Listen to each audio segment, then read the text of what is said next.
First of all, let's deal with the transatlantic thing. Do I call you Grant Sanderson, Grant Sanderson, Grant Sanderson, Grant Sanderson? So all of my British relatives call me Grant. Grant. So I would have a certain affection if that's the way that you wanted to say things. I would say Grant Sanderson. So you go the aunt and the Sanderson, not the aunt and the Sanderson. Yeah, getting into my Virginia roots, I guess. Okay. But yeah. All right, I'll try for Grant, but I may slip into Grant occasionally. I've never been asked about how to pronounce my name. I've always thought of it as a standard, non-mispronounceable thing. No, well, I can, as you see, I can mispronounce both of them, so. I wouldn't consider either a mispronunciation. Okay.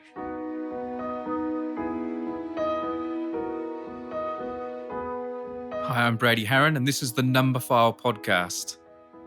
You've probably figured out today's guest is a guy called Grant Sanderson. Grant Sanderson. Now, Grant's the man, the brains, and the voice behind 3blue1brown. And if you know what Numberphile is, you probably know what 3blue1brown is, because it's an incredibly successful, brilliant YouTube channel all about mathematics.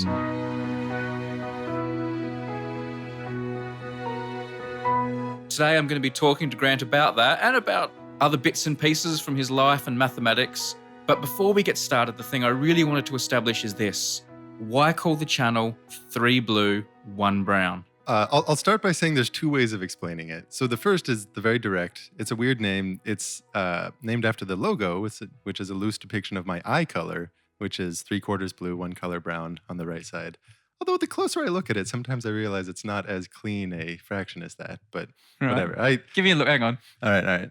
Yeah, I'd say maybe it's about like 2/5. Either way, we can acknowledge that's a weird name. Putting it as the logo, I mean, there's some meaning to that because in the same way you'd put your name on your work, like having a genetic signature, and the whole channel is about seeing math and seeing it in different ways. And to some extent, maybe like, I want to show people the way I see it, right? So some sort of individuality there maybe makes sense. So this is your eye. We haven't. I interrupted and didn't let you explain properly. You've got this thing. What's it called in your eye that makes the color? I think the official name is sectoral heterochromia. Right. Basically, it's just two colors. So there's like a segment that's brown, right. And then the rest of the eye forgot to pigment itself. So it's different color. Like you see it in dogs a lot, huskies that have multiple different eye colors. But for someone who's never seen Grant, by the way, in person, it's not particularly noticeable. Like, no. You'd have to be right up close and looking for it. Like you look like just like a blue-eyed guy, but it's just like a slight little tinge in one eye. It's quite, I used to notice, like if someone would notice it, in my mind, that would up them in the like ladder rung of friendship as, oh wow, we've made enough eye contact that we're now at this point where you've noticed this weird and otherwise not super noticeable feature about me, which is maybe why I had that as a weird part of my identity, so much so that I'd be willing to name a YouTube channel after it. Right. You also have to remember, like, I wasn't necessarily thinking of this is going to be a channel that's going to grow and I want to have it out there. I was just putting a name for a thing that I wanted on a particular project that I didn't necessarily think strategically, if I want this to be ranked high in search algorithms for math, how is it going to go? It was kind of just a silly little thing to put there. So you created this really cool little like stylized logo of the eye, and that's on everything you make. That's like that's your brand. As you said, you didn't know how successful this was all going to become. If you could go back in time, would you still go with that, or would you give it a more math search optimized name? Or do you think the name helped, the quirkiness of the name has helped in your success? Well, also this gets to the second answer on why to name it. I have a strong belief that names should be weird, should be something notably different. If you're running like a pie shop in your town, it should have the name pie in it so that people know what they're looking for. But if it's an entity on the internet, I do think there's an element of building your own brand into it. You look at whatever your most popular website is, a Google or a Facebook or a Twitter, they're objectively weird names. The first time you ever heard one of those names, it's just weird. So I kind of wanted to lean into it that way. The only name I can think of for a company that I actually think is actively bad is a place I used to work for. I think it might be, I'm wearing their shirt right now. Its name is Affirm, AFFIRM, which is a fine name. They do things associated with payment and they want to affirm that it was a valid payment. The problem is then you're talking to someone, they say, where do you work? You say, I work at a firm. Okay, yeah. Which firm? Oh, God, no, that's a stupid name. Okay. There's also in Silicon Valley someone named a company, as in they accompany you through your life. But boy, is that not. So I work for a company. Unless there's name collision, I think not only is it okay to be weird, there's an advantage to that. So I don't know if I would change it if I went back in time. In the same way that Kurzgesagt, whatever it is. Yeah. The fact that that's the first example that comes to my mind for weird names is good for their branding. So they Yeah. shouldn't change it. They kind of tried to change the name a bit, didn't they? They kind Did of they? started. They tried to push it to be more called In a Nutshell, which is what Kurzgesagt stands for, I think. And like, I think there was like a backlash, and in the end, they were like, "No, you're right. Let's just stick with." That speaks to what the internet likes once they latch onto a meminess, right? Yeah. So one last thing about the name, then, because you were saying before that you're quite an introverted person. You're not like really super outgoing. Do you find, though, having that name and people knowing that's why it's called results in people like staring at your face and your eyes more than you're entirely comfortable with when they meet you for the first time? Oh, When I met you for the first time, sure. I straight away I wanted to see it, like, Yeah, a little bit, but I mean, I'm not, George Clooney walking down the street, someone's saying, "Hey, look, there's the 3blue1brown." No, it's because I don't really have a recognizable face either. It's not like a main part of the channel that someone would note. So every now and then it happens that someone might recognize me. Actually, you know what happens often is they'll recognize me by the work I'm doing on my laptop if I'm at like a cafe or something. Oh, yeah, Because like pie creatures on it and such. Yeah, I don't so much mean like strangers coming up to you and like Sure, if I'm like at a conference. Like, it happens a little bit. But honestly, usually how it happens, they're like, "Oh, can I see your eye?" And then it's like looking at the Hope Diamond. You're pretty disappointed that it's not actually that noticeable a feature. You realize you just compared your eye to the Hope Diamond. That's not the intent. In how underwhelming it is. Okay. Right? I think the level of hype of the Hope Diamond compared to what it looks like has the same ratio as, I don't know if you'd call it hype, but the fact I named a channel after my eye to what it actually looks like. That ratio is the same, even though the absolute magnitudes are quite different. Okay. Very cool. If I had met you when you were like a schoolboy or very young, would it have been predictable that you were going to end up being like a math filmmaker type person? Like, was the writing on the wall? Were you like the math kid? Math, yes. Filmmaking, no. Right. I did not know and still really don't know how to make videos. But I've always been into math. And I think some of my earliest memories, to point to this fact, I had a dad who was very interested in making me be curious about the world. One game that he would play, he'd stack sugar cubes in interesting geometric patterns. Maybe it would be like a 3x3x3 cube of sugar cubes and say, how many are there in here? So, if you're very young, you don't really know about multiplication and maybe you try to count, but there's one you can't see. So there's some notion of pattern recognition there.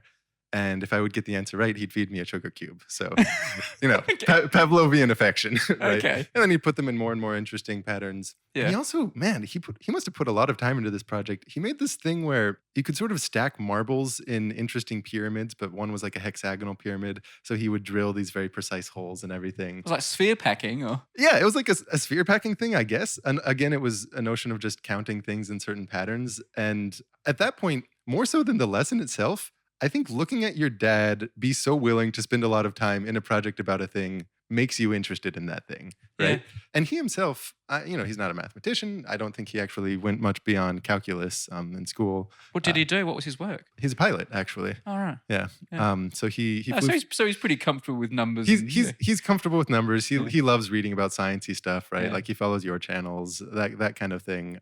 But this wasn't like the mathematician trying to make his son into what he is. Yeah. He was actually very adamant that my brother and I not follow in his footsteps into like Navy and commercial pilot, because he thought that was becoming a more and more difficult career path. Yeah. But as far as like instilling a love for curiosity and that a specific character of that curiosity is towards patterns and numbers, that started very young. So you were always on this math path. You were like the math kid and getting the good marks, and it was inevitable. It wasn't like you had other ambitions or passions that could have taken you elsewhere. Yeah, I think if you interviewed someone in my high school and you asked about like that Grant Sanderson kid, you would hear the word math in their first sentence somewhere. I wouldn't be surprised. And Hope Diamond, I hope. Oh yeah, he has eyes like the Hope Diamond. Is at least what all the ladies would say at that time. All right. So the path was inevitable. And then what happened when you finished school? Where'd you go to college and stuff? So I went to college at Stanford, and it's at that point I started getting pretty heavily seduced in the direction of computer science.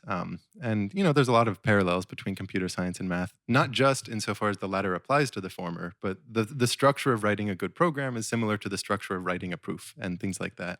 And I loved it, right? I think one of the first things that I made that wasn't assigned to me was a four-dimensional grapher. because I just wanted to see what four-dimensional shapes look like. Hey, I can make the computer show me what their shadows look like. Right. And that just felt awesome. And it's very empowering. And it's very different from math in that you have an entity telling you when you're wrong, the compiler, and you have to own up to that fact. Right. Right? Yeah. It's not like an English essay where you can argue about whether your point was interpreted appropriately. No, you're wrong. You have to live up to that. Yeah. And that makes you improve yourself. And it's also very precise and technical. So obviously that aligns with math. So were you majoring in math and like dabbling with computers on the side, or were you doing computer courses at Stanford? Computer courses, yeah. So I was majoring math. I always knew I would want to major in math. And then I'll always take a computer science class as well because, math is actually a fairly light major as far as units are concerned. And the people I started to hang out with were much more on the computer science side of things. And, you're much more influenced by the people you spend your time with than you are by pre-established passions in some way. Yeah. So, the first summer after my freshman year, I sort of landed an internship that I didn't have the merit for, but was happy to be given the opportunity at a certain place in Silicon Valley that started off as a less than fully technical position. But, once you're in an organization and you sort of sniff around and find the right people and you ask what they're working on, you say, hey, can I help with that in some way? Yeah. Got a little bit of more concrete programming experience. And again, that just sort of bumps up the addiction. What happened then? Were you being seduced away or not? Like what stopped you throwing in mathematics at that point, saying, okay, I'm going to sign on for computer science. I'm loving this. All my friends are into it. And I think it's the difference between programming and software engineering, where as soon as you have to make a bunch of different components work together in, I don't want to say unsexy ways, because that makes me sound like a prima donna who only want to work on things that are super interesting.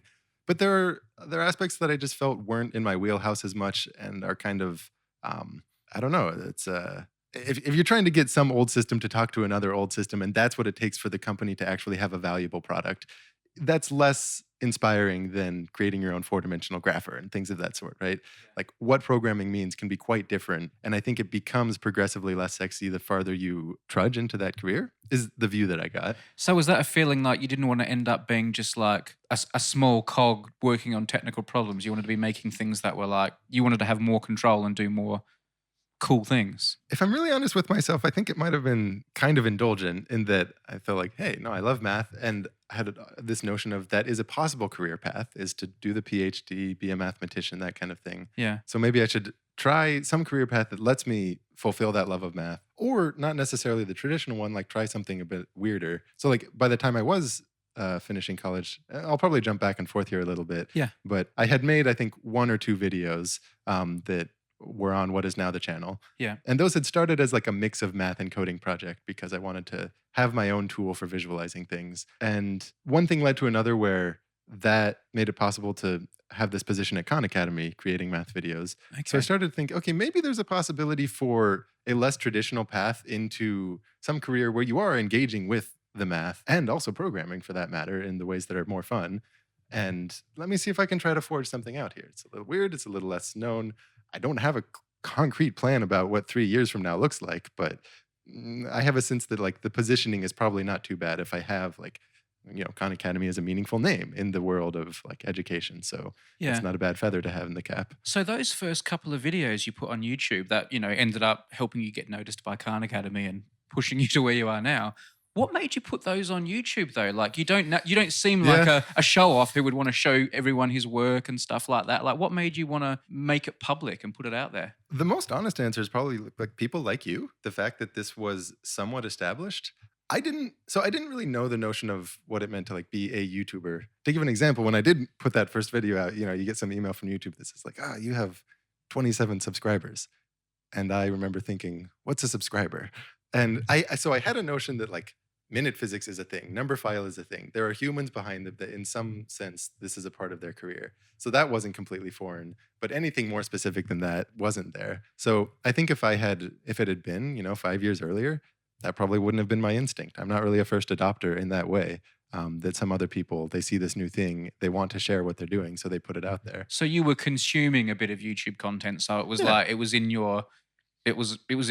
your radar to put something on YouTube just because you'd seen other stuff on YouTube. Yeah. And I mean, I think this is like, there's a whole category of importance for the kind of work that like you do or Henry do or Destin did that's like way early on that is extremely hard to quantify, which is the number of people inspired to do similar things. I definitely know at least one. Do you know the channel Welsh Labs? It's like another, he does some really good math stuff. Yeah. He has the series on imaginary numbers that's great, for example. In talking to him, he said my channel probably wouldn't exist if minute physics didn't exist, Yeah. because that provided a bit of the inspiration. And also, pattern matching isn't great, but it's a way to get started. And as soon as you get started, then you mold something into your own. It provided a pattern to match from for a style that felt more approachable than like being on camera, which a lot of people aren't comfortable with. So these videos you make, like, are good, and therefore you end up getting. They weren't. I'll tell you, they weren't. They weren't great. Like Okay. the very first video, man, I still feel a little ashamed of, but at least it got the ball rolling.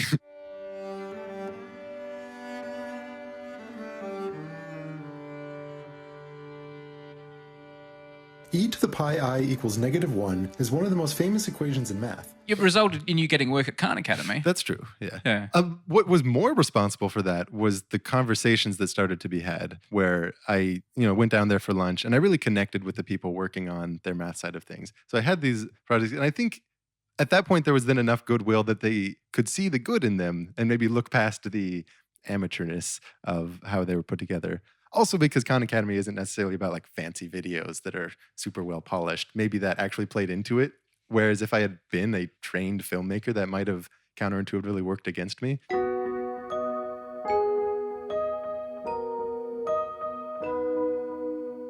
So just going back a little bit then, at what point do you make a decision, or is it not a decision? Is it something that just happened accidentally, between being an actual practicing mathematician and trying to solve problems and being an educator or an outreach type person? What made you choose one fork? Well, I think maybe around senior year of college, I thought it could be a good idea to take a gap year at the very least between undergrad and PhD, which is common in some disciplines, but not too common in math and not necessarily smiled upon by graduate departments. Two things probably informed that. One, having had internships that were totally outside of academia in that time, realized it is very beneficial to get your head out of academia for self-improvement, for just better knowledge about how the world works, for just meeting a different kind of people, all of that.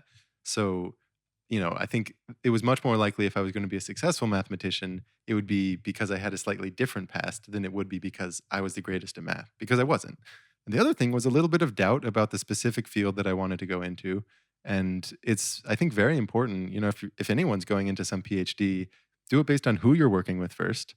Right? Like what person will be advising you if you're in, more of a science, like what lab group you're going to be in, rather than what is easiest or what has like the best brand name associated with it.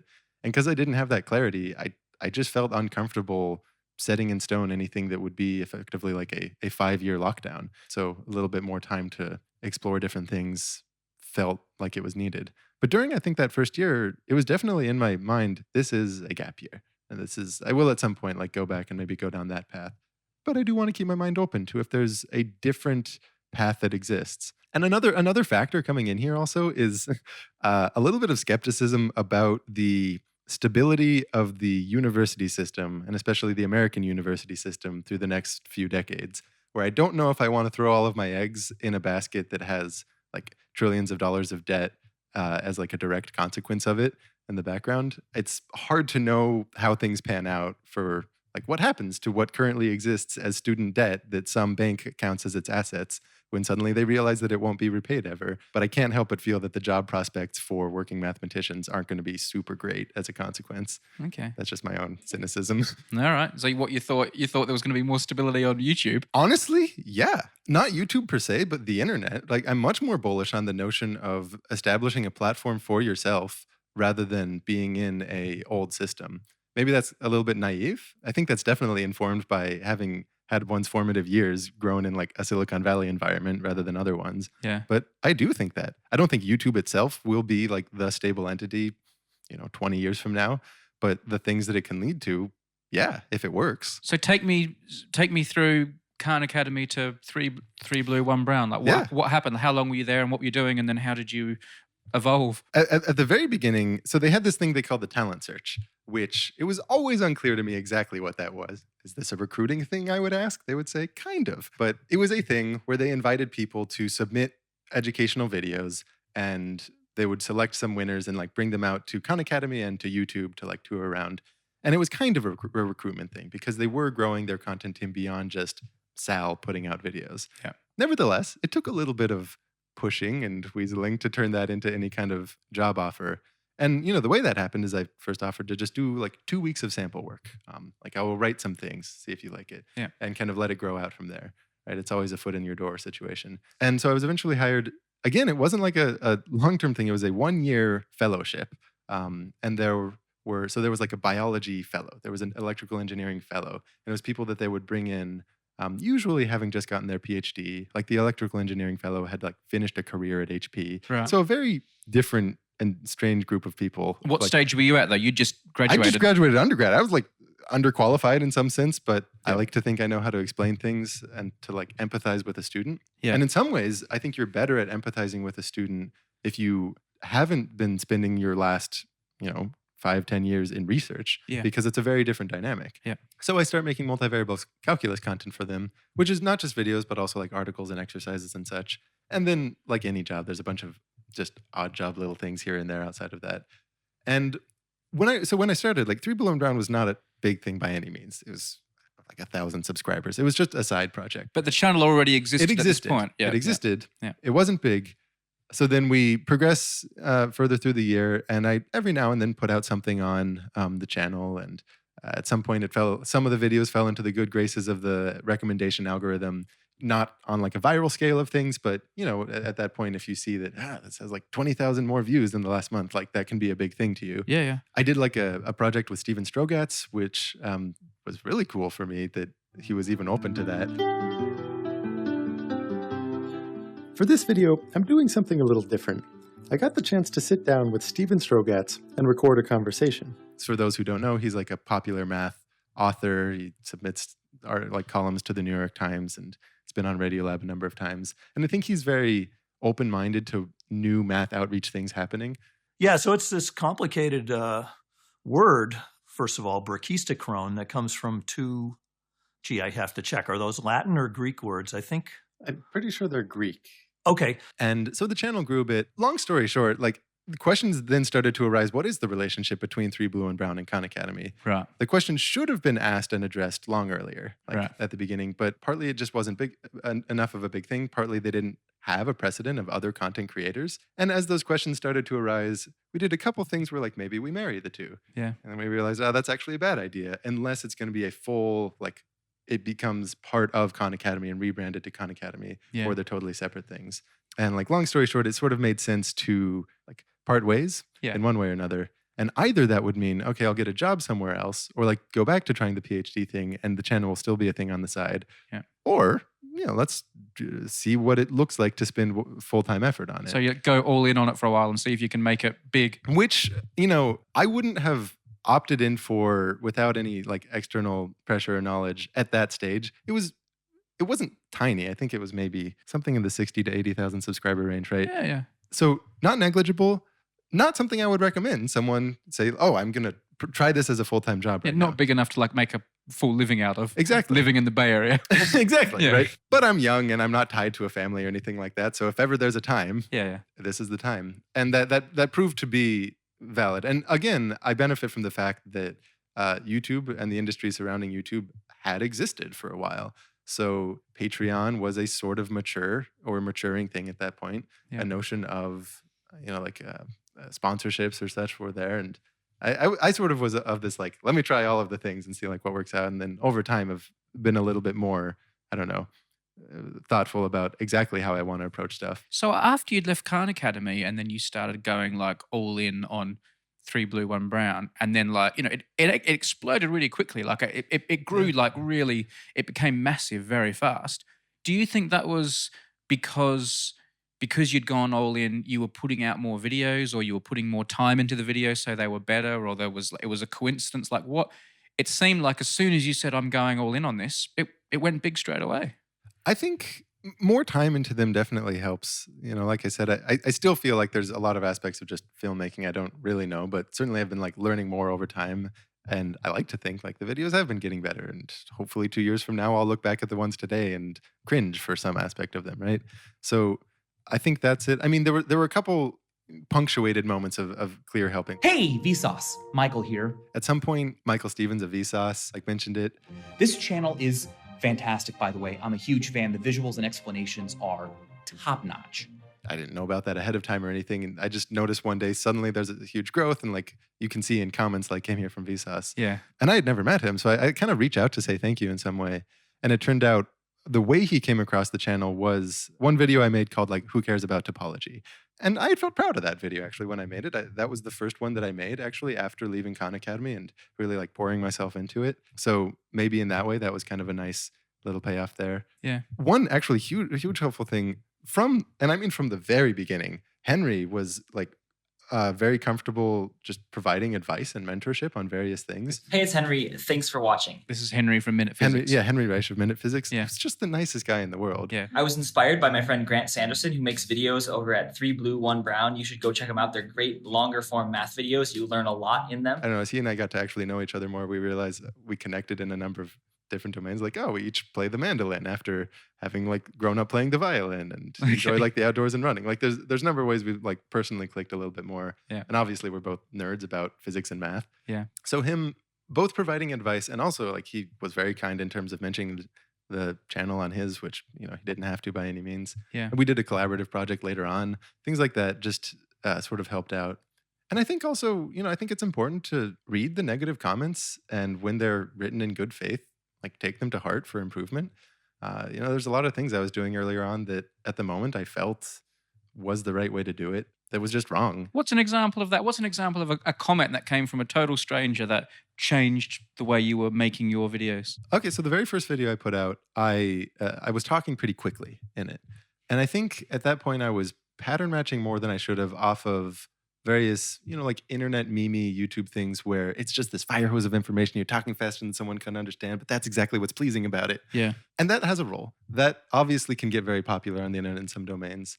But I don't think I recognize that in the context of math, it takes a lot of brain energy to understand what's going on. Yeah. And it goes from, in a context like history, it's kind of pleasing to have facts thrown at you in a certain mindset. Yeah. In a context like math, all that does is like bring to mind days of confusion in school that were painful, that you don't want. And what you actually want is to understand something. And to understand it, it has to be paced better.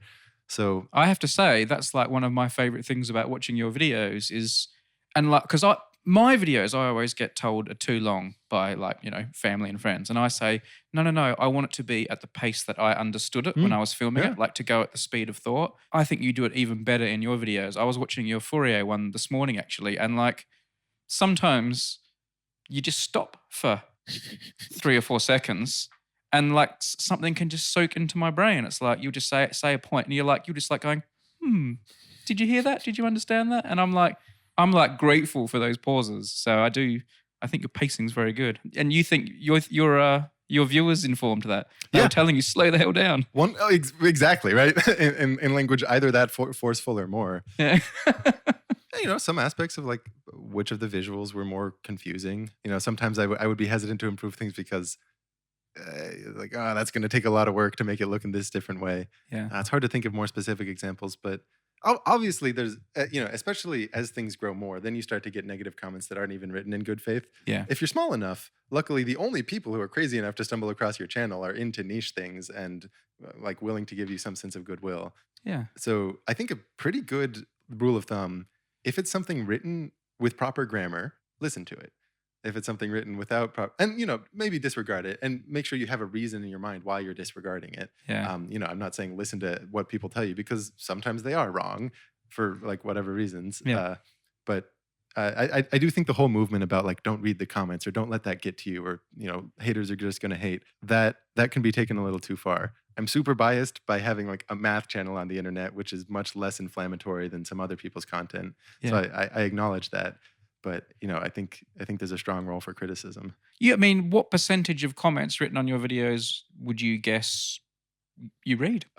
These days, not as many as if it's the day of. Yeah. If it's the day of a publication, I try to read all of them. Yeah. As far as those that are like ambiently coming in since then, when you're like bored, sometimes you're scrolling through things. And like one of the things I might scroll through is recent comments. Yeah. I almost never read replies to comments, right? Because partly because that's less visible in YouTube when you're just scrolling through things, Yeah. which is unfortunate because that's where more substantive discussion might happen. Yeah. But I don't know. It's certainly less than 10, but it's an unknown because I don't stay exposed to it, right? For someone who's never seen your videos before, and I don't think there are many people listening to a Numberphile podcast who won't have seen your videos before, but just in case, how do you explain them? Like, say I'm a taxi driver, and let's role play this. I'm a taxi driver. You get in the taxi. Yeah. I'm like, hey man, what do you do? How do you answer that? I will often say I run a YouTube channel about math. Do you go with math straight away, or do you wait, or will you just say I run a YouTube channel and hope they don't ask more? Or I go into math because I don't know. That satisfies the intent of the question. I know sometimes people want to just shut down the conversation about what do you do, but more often than not, someone actually wants to have a conversation. So for God's sake, give them something to work with. So you say I run a YouTube channel about math. Oh, really? Or what does it do? Like, are you in the videos, or what do the videos look like? How does it work? Usually the first question is what level of math? Like, is it for high schoolers, or, oh, do you make like tutorials to like help through homework? Yeah. Or like, oh, is it like, you put out one a day of like homework help? I'm like, boy, do I wish. Yeah. And at this point, even though I've been asked so many times, I always just falter on what level is it? Who is the target audience? I don't know. Yeah. So I try to say, if I'm doing a good job, I want the video to be accessible to a curious and smart high schooler, but still interesting to like a PhD student. Yeah. I don't always do a good job, and those are like hard topics to find, but that's the goal. And then I might give them some examples where I say, a lot of the things would probably be categorized as like college math in some way. Like I did series on calculus and on linear algebra, but I also try to do every now and then things that are not math per se, but can be a gateway drug into it. Like, how does Bitcoin work, or what are neural networks? But I mean, your videos have got a very distinctive look, and the way you make them is like the thing, isn't it? So how do you explain that? Perhaps that's where I should start, is I should say the thing that I try to make the channel do more than anything else is look visually distinctive and put animations first in the explanation rather than making them a supplement to the explanation. Like if I'm thinking of a topic, it's better if I think this is the core visual around which the narrative will revolve, rather than writing a script and then later thinking, what visuals will I put to this? I am definitely a big advocate also of, while I'm animating things, letting what I discover while creating the visuals change what the words will be. Right. I know some creators, they'll do it the other way around, where they lock down the words and then they're just putting visuals to it because they don't want the scope creep that comes from that change, which maybe I'm a victim of because many of my videos are 20 to 30 minutes, but hey, that's what you get. Yeah. Yeah, if someone's really curious at that point and about like what I mean by trying to put visuals first, depending on what mood I am or what environment we're in, I might just pull one up and show it because, I don't have the 1,000 words that match that picture.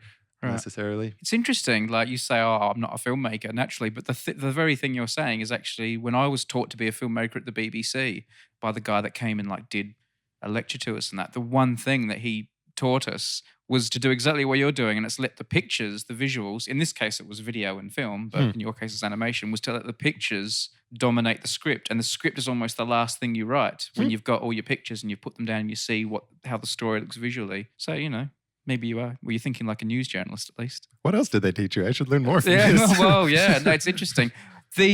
Some of the things they taught probably wouldn't be useful to an animator, but so when you've got an idea, presumably then before you even write a script, you'll just monkey around with animations for a few days, will you? And look what happens and what's pretty and what's nice and what's interesting. Yeah, if I am ahead of things and on the ball, I also try to do sample lessons with people. I'm doing a project right now on quaternions, which is kind of a weird and difficult topic. I've probably done 12 sample lessons with various people. Who are your test dummies? So usually friends, or sometimes the other day actually, like ran into someone I just hadn't seen forever in a cafe, and we were just chatting. And rather than doing the traditional, what have you been up to? What's going on in life? After getting through that a little quick, I said, hey, can I try to teach you? So do you have a half hour? Yeah. And that's fun for both of us, I think, because I knew he was at least somewhat into like technical topics. I also teach. I have a couple like private students that I like tutor now and then. I'm very on and off about it because you know how it is with like scheduling, but I think that's important to keep up. Some of the topics I do on the channel are conducive to using them. They're high schoolers as sample students. Some of them maybe less so, but when it's possible, I try that. Do your tutees love having a famous YouTube celebrity as their tutor? I think, well, so, I mean, I've been with them for a long time, long before the channel existed. So I Right. think they're just sort of bemused from the sidelines about the fact that I went from just being like the random dude who would occasionally come over and teach them things to like, I guess there's a channel associated with this now because it started much younger. And they're more like cousins at this point, really. That was never something that colored the relationship. How unprofessional am I leaving that on? For shame, Brady. I'm sorry. For shame. I'm sorry. Let me turn it off. These trial lessons you do with people, like when you're test driving your next video, are you trying to stick vaguely to the script that's in your head, or are you just like, back of a napkin, two guys talking over a pint, and then later on, it'll become the script? Are you kind of test driving how you think you're going to do it and how the lines you're going to use and things? Much more back of the napkin. The goal is to find the things that are confusing that I didn't think were confusing. Right. That's the end goal. And so who knows, maybe if I was on top of my game, I would come with better prepared articulations of the points. But part of it, it's a forcing function to actually get the writing done, right? Because it's hard to write things, but if you're speaking to someone, you will output words. And sometimes you output some words that you think, oh, yeah, that is the way I want to phrase it, right? So are you using the animations at this point? Are you pulling out a laptop and trying to integrate that? Or sometimes, usually not, because it's earlier in the process. So instead, people have to deal with my terrible drawings. So yeah, there are definitely, so there's the phase of letting people inform what it'll be. And then while I'm animating and like put together stuff, then that also helps shape what the words will be. So those are usually two distinct phases. Sometimes like I might even try this with you after we record. I have a couple animations for what will be a follow-on project that I could just like show, and it would be interesting to see like reaction or what questions come about. Yeah. But that's a sign that I'm ahead of the game more so than I usually am. So as your enterprise is expanding, and obviously it's become really, really successful channel, and people want more and more from you, are you turning it into like a business with employees and things like that, or is it still just you slaving over a computer? Or very short answer, I tried it a little bit, having other people on board just to kind of experiment with that. And I think that could have been a proper and successful path if the goal is more content. And if the way to do that is with multiple channels where you're giving complete autonomy to the individuals. What I found is it's actually often hard for me to articulate what I don't like about something. And when you're doing that in your own head, that's totally fine. You can say no to yourself 20 times and not sacrifice any social capital. I just felt like this constant divide on, I don't want to rob someone of autonomy if presumably you found someone because they're able to create really good things. Yeah. But I also have a particular character that I think is in the channel, and I don't know if the smartest thing for the channel would be to compromise that character. So you think like the videos, and I would agree with this, by the way, a lot of the videos are made by your personality. They have to be mostly made by you, or they wouldn't be what they are. I do believe that, and I feel kind of weird and mildly egotistical to even say it out loud, because then it's like, you have such a great personality that like your content will be better than someone else's. And it's like, not necessarily. It's just, that's what it is, and that gives it a certain consistency. The analogy I kind of made to a couple of people when I was talking that is maybe tortured. If J.K. Rowling, when she was writing Harry Potter books after the third book, said like, hey, this is going pretty well.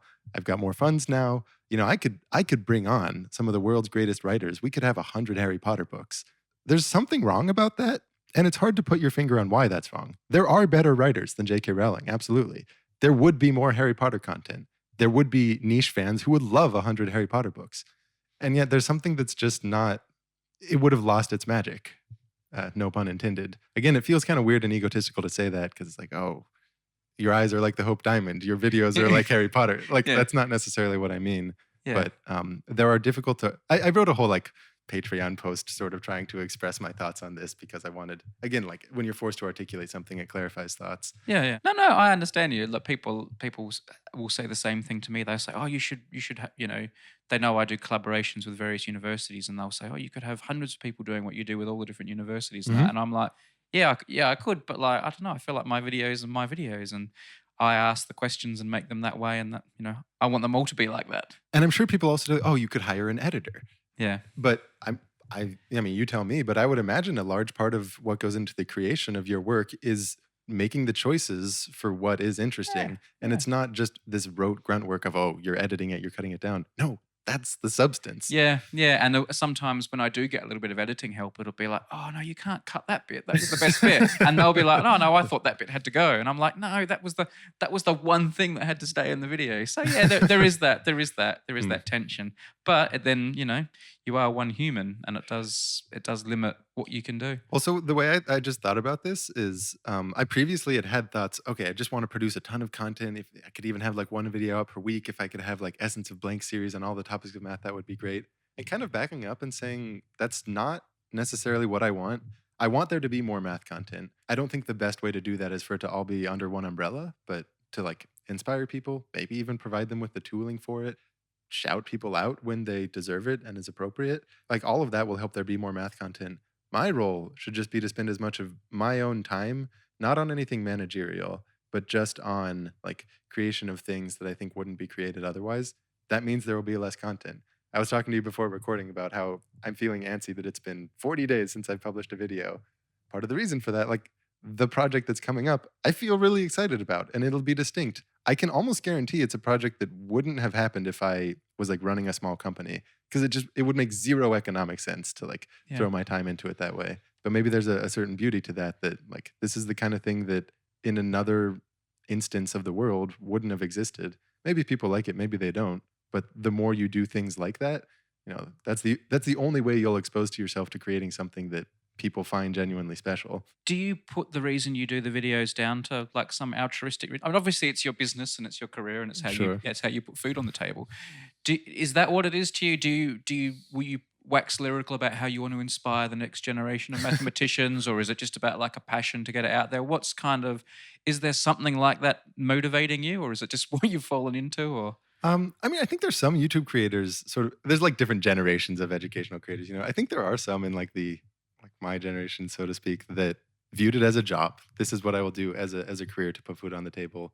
And obviously, as you say, that's some component of it. But you were kind of talking that way in some ways. It sounds like you were making a calculation. You were saying, I think universities have got this problem, and like there's a problem going down this path, and you kind of identified I will say, a career path. I did. I didn't think YouTube would be that career path, actually. Like, this is part of why being a part of an organization like Khan Academy felt so alluring. I thought, oh, this is great. I can have my YouTube presence be an aspect of my like online identity that helps me move from one place to the next. But like, math is niche. Like, it wouldn't necessarily work out. I thought it would be much more akin to, how like Katie Mack being popular on Twitter probably helps. Well, it's hard to know depending on like which academic environments, but that's not a bad thing to have going into doing something like slightly different. But obviously, at some point on my mind, that was like a path. To address your original question, do I wax poetic about the influence it might have on young mathematicians to be? I mean, I do. And there's an element, it's hard to articulate because anytime you do something, it's hard to articulate and not sound like an idiot. Right, because here's the thing. There's a way that I'm very sincere when I say, I want to inspire more people to love math. I want more people to self-identify as loving it, whether that means fanning the flames that already exist, which with a channel like mine or yours probably is 90% the case, or in those rare special cases, sparking that flame to begin with. I'm sincere when I say that. But it wouldn't be the full truth if I didn't acknowledge part of the reason I make the videos. I just like making them. I think there's an element of enjoying learning something. And if you want to explain something to someone else, that's what's going to make you learn it the most. That's purely self-contained, purely in my own world, the pleasure and value that comes from it. And that if no one else was watching them, or rather, if as many people were watching them, but somehow I could put on an omniscience cap and know that it had zero influence, right? Like the ones that were going to love math, loved math. The ones that were going to hate it, didn't see it. There was no influence. Yeah. I would still really enjoy making them for those more selfish reasons. And I don't, it's hard to know if you can break it down. Oh, it's 40% this, 20% that. Like anything in life, the motivations for doing something are extremely muddled, and it's hard to be honest with yourself about where they come from. When you're going through the process, obviously it's quite a long process making one of your videos because they're so long and they've got so much animation in them and they're just so dense and you've thought about them so much. Of all the steps in the process, from the sitting down, talking to people, to the initial monkeying around with the animations to see how it's going to look, to writing the script, to the final push when you're actually making it, like, Is there a part of that you don't like? Like, is that final push, that final week where you're like, okay, now I actually have to make it? Is that like a slog, or are you That's getting the best part. That's the best part. So like the animating, for That's example. the worst part for me. So I animate things programmatically, and I love programming. And I think here's what I like about it. There's just, what needs to be done. It's kind of grunt worky, but there's tiny little micro problems to solve, but they're not too hard. So like a lot of people disparage the notion of grunt work. That's the most relaxing and get into flow kind of style of things. The part that will be the most uncomfortable is writing it, right? And especially if I like haven't done sample lessons, or if it turns out I wasn't clear on what the idea would be, that's the part that's the most creative, but it's also the most painful. And I think this lines up with a lot of other like quote unquote creative work, is the thing that people like to think they enjoy. This is the like I'm creating a book or writing it in some way. It's actually a very painful process. And then the more rote things, if it's like mowing the lawn or something like that, it's actually quite enjoyable because you're making progress. It's very clear how much progress has been made, and it's easy to get a little bit addicted to that. At least I think. Maybe that's a personality type. Tell me about like the 10 minutes before you make a video go public and that 10 minutes after. You strike me as a personality type that would not enjoy that 10-minute period of pressing the button, and because you finding out how it's first received, or if you've made some whopping mistake, or I'm not as much that personality type where you get neurotic about it. Certainly maybe I used to get more butterflies in the stomach as if you're about to give a talk when you hit publish, which is silly because you're just in a room alone. These days I'm much more, I try to early release it to some people so that they can catch mistakes. So it's not a discrete moment of it was unpublished and now it's published. That helps a lot. Right. Then I hit it, and I get a little addicted to reading the comments and initial replies. So often it becomes a very unproductive day, right? Yeah. Like if I outputted things as frequently as you did, I would never output anything at all, right? Because nothing would get done. Yeah, I think it's actually fun. I enjoy that part. I also I enjoy public talking and that sort of thing because you can get energized by that. Yeah. I can see why I would come across as that type, maybe getting like the more nitty gritty you get into in the details of making a video and the more time you put into it, it feels like that's all the more weight that goes into that moment of publication. You're obviously quite good at mathematics. You got into Stanford and that sort of thing. So you obviously have like a talent for mathematics. Does any part of you wish that you'd become a mathematician? Do you ever feel like you're a sports commentator and you wish you'd been the quarterback? Like you wish you were the guy solving the Riemann hypothesis? I mean, part of me is just aware that I'm not that good. I think there's some things that I'm quick on. I think there's some things I'm really slow on. Sometimes that's to the benefit because understanding something slowly can give you something better than understanding it over a longer sense. Maybe part of the reason I never actually did follow through on the traditional PhD path, as much as I would like to claim, it's cynicism about the university system and it was a calculated choice. An element of that was an insecurity knowing that there's just a lot of people way better than me.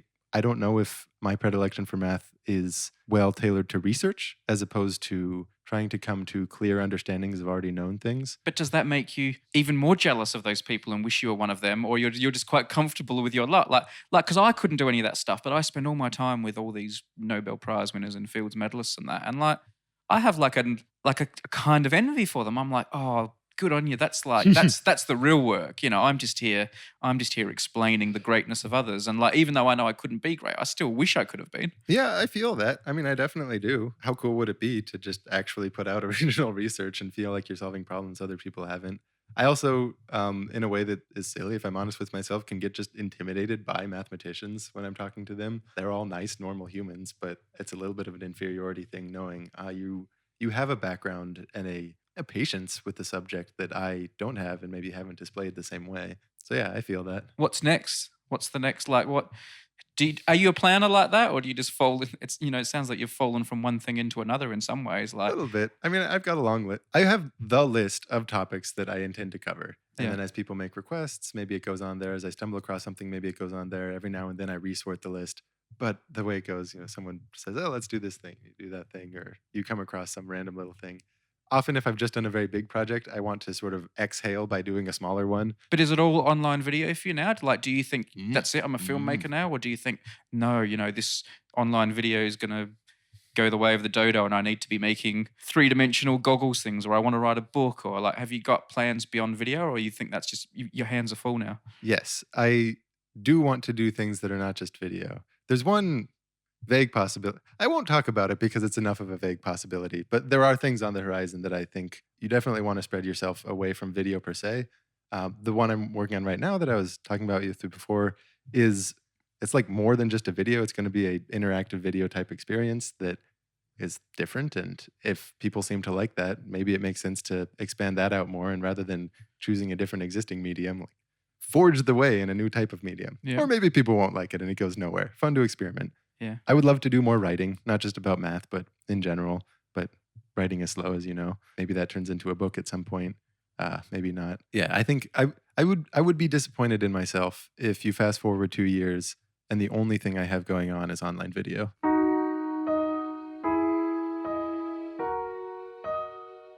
When you were starting Numberphile, I kind of want to turn that same question you were asking earlier about the influence you want it to have. Was that a thing on the mind, like inspiring young students, getting more people into math? Or is that, again, the spirit of the question is to know to what extent are other people like me and their motivations? Yeah. And like to you in particular. Just I mean, I was just talking to a bunch of math teachers a few days ago, so I got asked about this. So the question is fresh in my mind. I guess I don't have like the loyalty and the history with math that you do. So it's not like, this is my passion that I want to push the barrow for. With me, with Numberphile and with all my channels, it's never about trying to advance the subject. It just so happens that these are subjects that I find really interesting.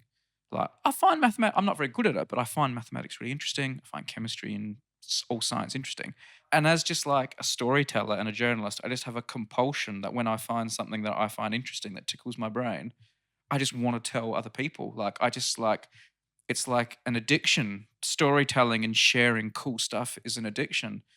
And, I can't come home and tell my wife about every interesting thing I find out about prime numbers because she finds it a bit boring. But luckily, I live at a time when instead there's this piece of technology that means I can go and make a film and tell a story and tell, thousands and thousands of people. And if that makes someone want to be a mathematician, fine. If it makes them hate mathematics, I'm surprised, but fine. Like, Sure. I don't feel like I have an agenda to change people's lives. I just want people to know cool stuff. A really good example of that isn't video was I once went down into the Bank of England's gold bullion vault, which is under the streets of London in a really busy part of London. It was the first time cameras had been allowed in there, so it's a really rarely seen thing. It was really amazing. And I went down there and filmed it and whatever, and then came back out above the street and I went to go and have lunch and go to Starbucks or whatever. But I just felt like I felt this adrenaline and goosebumps because I'd just seen this, $400 billion worth of gold. It was the most amazing sight I'd ever seen with my eyes. And I just wanted to go up to people in the street who were just walking along on their phones and going about their business, all the crowds of London. I wanted to grab them. I wanted to grab them by the collar. There's this amazing thing and you don't know it, but you have to know it. And I think that that side of my personality is why I make the videos. When I sit down with a mathematician and they're explaining something to me and they say, let me show you this cool thing and let me tell you this cool fact or piece of trivia, and it's something I understand, it just sends I get these chills down my spine and I can't wait to make the video because I want other people to experience those same chills. I don't care what job they do. I don't care if they're watching it just for fun on their lunch break or if they want to, if it makes them go to school. I feel really good when they say, and I'm sure you get this all the time, I feel really good when they say, oh, I'm going to study mathematics at university or I've changed my major because of your videos. You really inspired me. That makes me feel super, super proud and happy, but it was never why I did it. And it was never what I'm thinking. I'm never sitting there making a video thinking, well, this is going to make people want to be mathematicians for sure. I'm just thinking, oh man, this fact about pi is going to knock people's socks off. What's funny, sometimes when I'll get those messages and like, oh, I'm going to study math as a result, sometimes I'll reply with this, or sometimes I just think it in my mind, study computer science, at least as well. Yeah. But I don't know if you should study. I don't know if everyone should study math. I think they should like it and take some classes in it. I don't know if the math major is actually the best way to spend your college time. And I would feel much more comfortable telling someone, study computer science and take as many math classes as you feel comfortable with. So every now and then, like someone will also email like, hey, I'm really struggling on deciding between like math. Like your videos have inspired me, but like I also like programming or I also like physics. And in that case, I'm like, do the other thing. Also, definitely don't listen to some dude on the internet I know, telling yeah. what to do. Like, I don't know your situation, but Yeah. I don't think it would be good if everyone wanted to be a mathematician, because the cold hard truth is it's not useful enough. Like pure math in and of itself isn't useful enough for too many people to be doing it. I'm going to make that statement. I don't know if I stand by it, but I think I do. Okay. Right? Like You can retract it at a later date. There's an asterisk on that one. We can agree that unless there's, artificial general intelligence feeding us all of the food we want in the world, like there is a point at which there are too many mathematicians. Like you don't want 100% of the population doing it because then no one gets fed. You don't want even 50% because there's just other more interesting things to do. For math's sake also, I think, like in the same way that the Manhattan Project pushed forward physics because it threw a lot of otherwise only on the blackboard theoretical minds into a circumstance where, look, this has to work. Yeah. Right? The atmosphere might blow up if the calculations go wrong here, so don't mess them up. Yeah. I think that is good for physics. And in much the same way, I think fields tangential to math are very good for math. And I say that as someone who gets very turned on that's not the phrasing I want. I'm very tickled by math for its own sake. That's not necessarily applied. But the more time that passes, the more weight and legitimacy I think the tangential fields deserve in its place. I also don't think math should be this mandatory class that you teach at every year of school all the way up. That feels antiquated to me. I think programming should be that instead. I think math should have the role of science where it's there a lot, and especially as in elective forms. And I think that exposes people to actually feeling passionate about it in a way that it's hard to feel passionate about something if a school is forcing you to do it. Do you think society needs to be more math literate? Like, do you think it's bad that people don't understand mathematics better? Like, do you don't, doesn't matter? A lot of that math literacy rhetoric, I don't necessarily buy. People will make the case in statistics. You have to understand the statistics that you're reading from the news. But the fact is, even if you understand it pretty well, you still have to rely on like the good faith of the journalist to have dug up like the right information to be showing you. Because maybe if you're an absolute like professional statistician and you have access to the right data sets, you can cross-check it all. And that's a level of literacy that will make you view the articles with the appropriate skepticism. But I don't know if 0 to 90% actually gets you that much more of a truth-seeking place in politics and in culture than it would just to actually have a good journalist. Certainly with a lot of other math, like I don't think when it comes to calculus, like why should you know calculus? Most people don't need it.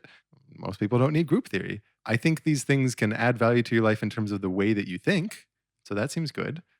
If they want it. If they don't want it, like don't shove it down their throats. Make sure it's available to them if they express even an inkling of curiosity in that direction. You know the phrase like a little knowledge can be a dangerous thing.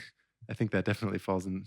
You get someone who's taken one statistics class and suddenly they're looking at every news article they read and they're like, but that's not what that number means. It's like, even if it's not, I don't know if that's brought you any closer to the truth.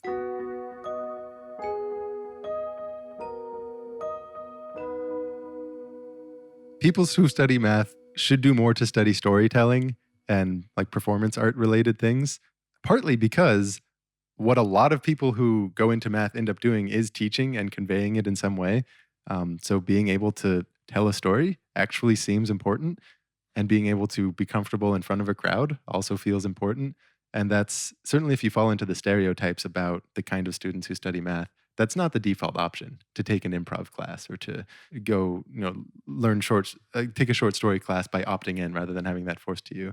But I think that's very important. Of all like the STEM disciplines, I don't know if you would agree with this or not, but I feel like mathematics is the worst at outreach as a whole. Compared to physics and chemistry and and engineering, even like math is the worst at selling itself as a whole. Do you agree? And if you do, why do you think that is? And if you don't, well, okay. I have no idea. And the reason I have no idea is because my circles are all around math communication by virtue of what I do. So my exposure is, hey, there's a lot of math outreach. Like this great book was just written. What are you talking about? Yeah. But so then I know, okay, I have to put a break on that. But I have no idea how much I should shrink or grow that skewed perception. Yeah.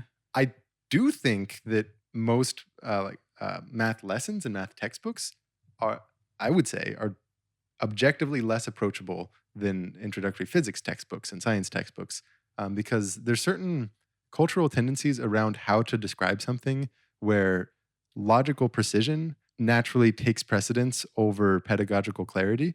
For example, it's very common to open a textbook and see the definitions of things. After all, how else could you start in order to talk about the things you must know how they're defined?